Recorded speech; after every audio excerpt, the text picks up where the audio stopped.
A Europe that is and isn't the EU, is and isn't NATO. A coalition of the willing, united by a shared sense of threat, urgency, and purpose, but which cannot have a sole leadership figure. That was Italian political scientist Natalia Tocci writing for The Guardian, talking about the birth of a new Europe. Here's what I think.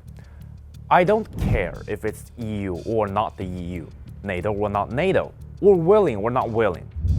The single greatest challenge, the only real challenge for Europe, is that it doesn't have a leader for itself. So this is the problem for the EU when it comes to foreign policy. There isn't somebody who's the president of Europe who's speaking for Europe. There is no sort of government here, that there's no unity, that any decision that the EU make has to be approved by all 27 members, and so everyone has a veto on it. And so it's herding cats, basically, to get anything out. It wasn't that big of a problem before because previously, the United States was more than willing to take up that role through trade integration, security guarantees, and the inherent cultural connections. The US was the de facto leader of Europe for many years.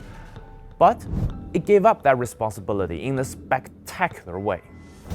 The EU was set up in order to take advantage of the United States. If they don't pay, I'm not going to defend them. No, I'm not going to defend them. We will take Greenland to heights like you have never thought possible before. The European Union is horrible, horrible. According to YouGov's Eurotrack survey, several European countries' favorability of the United States has slumped since Trump took office. Only around a third of the people in Germany, France, and the UK have a favorable view of the United States today. In Denmark, only 20% do. In the UK, Denmark, Sweden, Spain, and Italy, US favorability reached its lowest figure since the tracking started. Now, could this coalition of the willing step up? Normally they might. But here's the complication. The European countries don't just have a policy difference or a conflict of interest. They have ideological differences. Tocci was clear about who would be in this coalition. French President Emmanuel Macron, British Prime Minister Keir Starmer, the projected incoming German Chancellor Friedrich Merz, Polish Prime Minister Donald Tusk, and European Commission President Ursula von der Leyen. In other words, the traditional liberal establishment group. They are in power, yes, but they don't represent the Europe of today. In Italy and Hungary, the right wing is ruling. In the Netherlands, Finland, and Slovakia, they are in the government coalition. In Austria, France, Germany, Belgium, and several other countries, right-wing parties are claiming majority or achieving breakthroughs in elections. The European Union?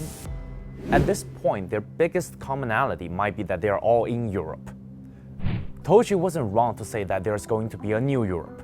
With the United States unapologetically favoring itself over everybody else, favoring bilateral dealings over multilateral negotiations, Europe needs to stand on its own, economically, militarily, politically. And that couldn't be done just by this coalition of the willing.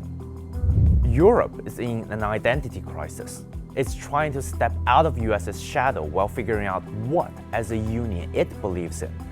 Figuring out how to balance the internationalism that is represented by the EU institutions with the rising nationalistic demands from each member states.